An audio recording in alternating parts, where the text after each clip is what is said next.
Hey everybody, I'm back again, and in tonight's video, we're going to be doing a Bookie Babe book review, and tonight's book is book 13. So we have surpassed halfway of the challenge, and we're a little bit shy of halfway through the year. And for those of you who don't know, my birthday is on June 1st, so my birthday marks exactly halfway through the year. So I'm pretty proud of myself that we're already over halfway through the challenge. And if you're new around here, I'm Caitlin. I'm your geek girlfriend, and this is my Bookie Babe book review series, and thank you all so much for watching. If you are new here and you like this video, go ahead and give it a thumbs up, and also drop your thumb on that red button to subscribe to my channel, and drop in the comments if you have read this book before.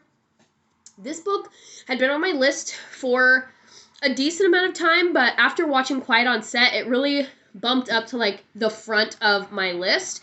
And I will say I'm getting ready to, we'll use the word dive into a new we'll say era of reading. I did join a second book club, so now I have like a work book club, or soon to be ex-work colleague book club, and then we're doing a judging book club, and so I'm going to be doing a lot more adult fiction and really trying some new genres that I wouldn't normally read. I've gotten really into thriller suspense novels thanks to the book club, and we have our book picked out for the first judging book club meetup, and it is something that is not in my comfort zone of reading, so that'll be interesting to see what comes of that. But after watching Quiet on Set, back to what I was talking about, the book in tonight's video really jumped up into like, okay, I have to read this book, and luckily for me, it was available pretty quickly at the library, and so I was able to read it right after the last one.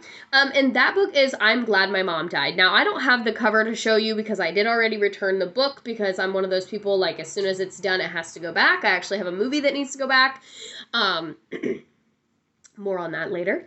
But this book is written by Jennette McCurdy. Most of you may know Jennette from iCarly and Sam and Cat, and she was mentioned in the Quiet on Set documentary. If you have not yet watched the Quiet on Set documentary, I would recommend it. I've been toying around with if I want to do, like, reviews of some of these, like, big documentaries that are out, because I have watched all of them. Shiny Happy People, Quiet on Set. So maybe we'll add those to, like, a discussion point later, but Jennette is mentioned in Quiet on Set, and I did watch a YouTube video of her talking about her book, and it's only she's only mentioned briefly in the documentary when they mention Nickelodeon's treatment of her after her mom passed. Well, I'm Glad My Mom Died is her perspective of her mom's passing, and this book is very adult. While I think that it would be important for younger girls, maybe like 16, 17, 18, like it would be great for like 18, 19, 20-year-olds, but 16, 17 would be a little, I mean, I just say, like, as a parent, probably read it first, see what you think. But I think a 16, 17-year-old might be able to handle the material, but I think a lot of it would go over some younger readers' heads, which is kind of what happened to Jennette. And she depicts all of that in the memoir, autobiography. And, but this book really dives into, like, her, I mean, it's called I'm Glad My Mom Died, so it literally is her going through all of the stages of grief, and really grappling with her mom's relationship, and it does a deep dive into how Jennette McCurdy became an actress in the first place, her whole career from the time she was 6 years old all the way up until she stopped acting and is now solely writing and directing, which is great for her, because she did not enjoy it, and she talks about that. And then she talks about her struggles with alcohol and substances and eating disorders, mostly eating disorders. A lot of people thought that she had, like, a drug and alcohol problem going on, and she was self-medicating with alcohol, but the root cause of why she left acting, and really, like, the cornerstone of the abuse that was happening, revolved around food and body shaming of herself, and really negative attitudes toward food. And she really does a nice job at describing all of those attitudes that she had, how they came about, and how she tried and failed a couple of times to fix them, and then what she's doing to work through them. And I think if you are struggling with an eating disorder, this book will be probably hard to read, hard to accept, but also for no pun intended, hard to digest because it is very raw and it's very real. And I think, as somebody who has, I would say, been the outside observer to somebody who I suspected had an eating disorder, it did kind of put an interesting perspective on it. I myself have never struggled with an eating disorder. I'm very aware of the safety and health issues that can be associated with that. But for people in this situation, Jennette does a really good job at describing all of the conflicting emotions, like the guilt, but the guilt, the shame, the disgust, but also the need for the binge, the need for the purge, the addiction, and the craving for the food. And it's just a very well written synopsis. And she does a very nice job at being politically correct and being very blunt about her experience with Nickelodeon, which I think was very tasteful and respectful. And what's interesting is she does talk a lot about her relationship with Miranda Cosgrove, which was also interesting and surprising, and that of Ariana Grande as well. And I love this kind of stuff. Like, I love behind-the-scenes kind of gossipy rag books, and I would say this is not a gossipy rag. She everything that she says, I think, is very factual, and, she's just sharing her opinion, but she does it in such a tasteful way that you can't really draw any conclusions other than maybe what you might already know or from the Quiet on Set documentary or whatever. So I thought this book was very powerful. I thought it was very poignant, raw, very, very vulnerable. And I think it was exactly the book that needed to be written. I think it's really great for the time that we're in right now, and it was really pivotal when it was written. And as somebody who's similar to Jennette in age, I think it is a very... it was probably very hard for her to come to the place that she did, but also I'm proud of her for getting to that place and reading it as just a bystander, just an observer. This book was one of those that there were parts where I wanted to just slam it shut and throw it away, because as a teacher and an educator, it's really hard for me to believe that someone could treat a child in the way that Jennette was treated throughout her life. But at the same time, I couldn't stop because I wanted to see it through. I wanted to see if things would get better for Jennette, if she would get better, if she would get healthy. And I wanted to see how the rest of her life played out. And it is one of those situations where you don't really want to look. You feel guilty for I felt guilty for ravenously devouring this book. And I do not mean to throw all of these food analogies in, but they're just coming, and she uses them throughout. And I just felt that it, as a woman, reading a book written by a woman is very powerful. Hearing a woman share her story is very powerful, very empowering. And like I said, as somebody who's close to Jennette's age, it's even more powerful. Seeing her come to these realizations, seeing her and reading her thoughts and emotions in all these situations during her life. And the hardest part for me to read, which I have had some personal experience with this, was Jennette's overall naivete about the world that she was kind of shielded from. So there were these situations in her life that came about simply because she didn't know any better, and she just had this ever-trusting mindset that everybody was trying to do her. It's very sad. And so if you want a really raw, sad book, and all of the reviews for this book are fantastic, 4 or 5 stars, they're all super high, and they all say the same thing. Raw, vulnerable, powerful, didn't want to put it down. I picked this book up from the library and started it, I did start it the day that I got it, but I didn't read for a couple of days, so actual reading time was about 72 hours. It took me about just under 3 days, or just over 3 days, to finish the book.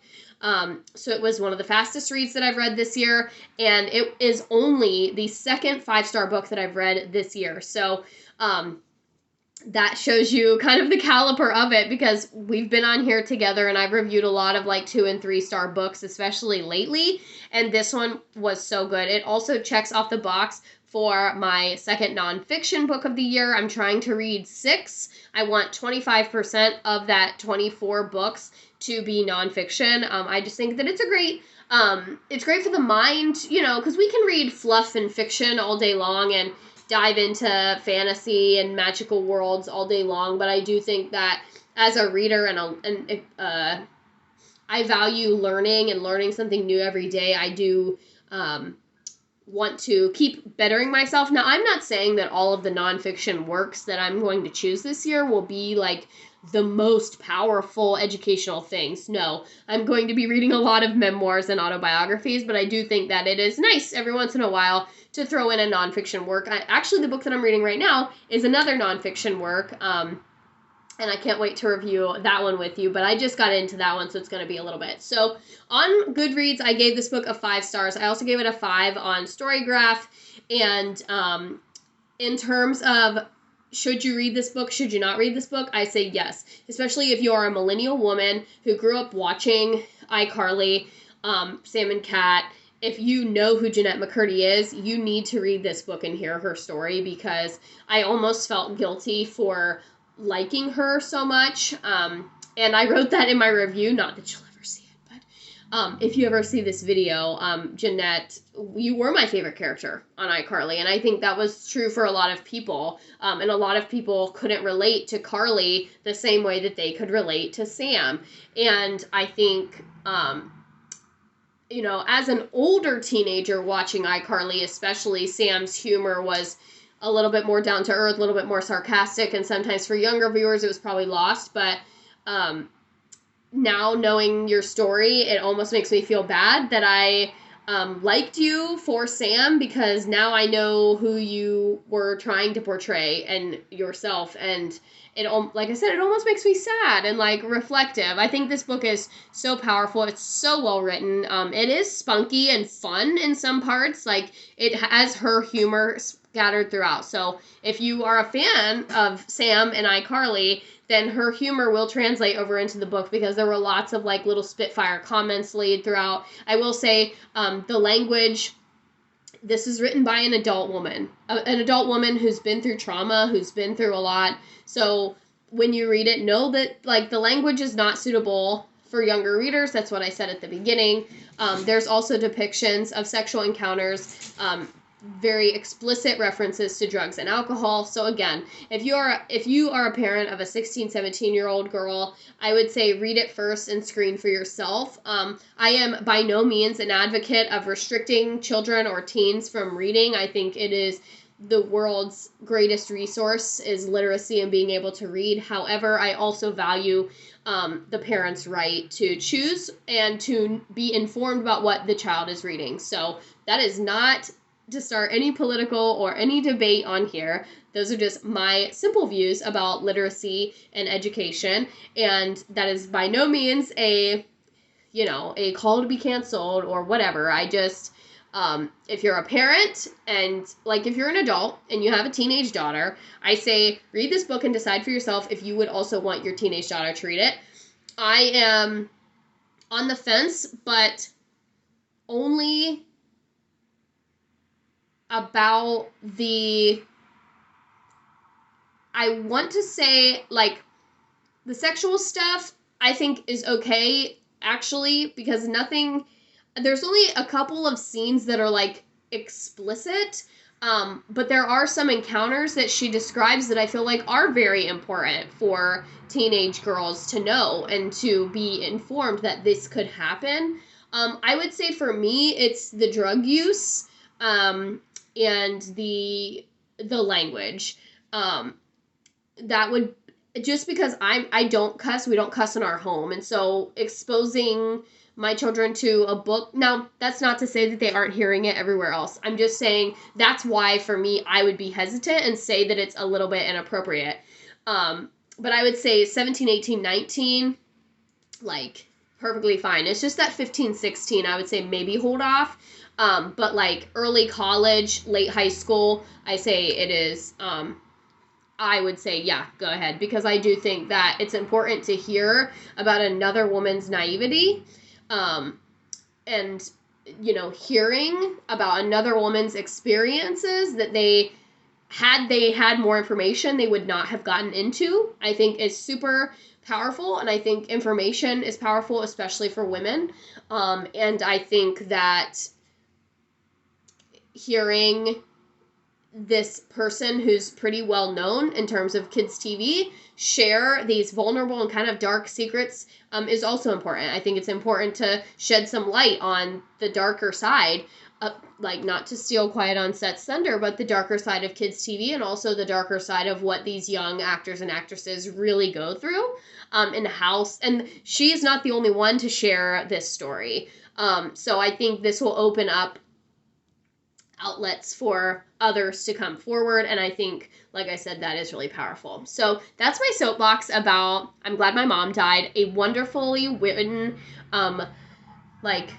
best book definitely that I've read since February. So we're on 2 5-star books out of 13, which is not great odds for the other authors, but really great for those of you who have managed to get that 5-star rating. Speaking of 5-star books, I know I keep talking about this in every single one of my videos, but I promise you it is in the works. There will be a compilation. We're going to look at every book that I've ever rated 5 stars.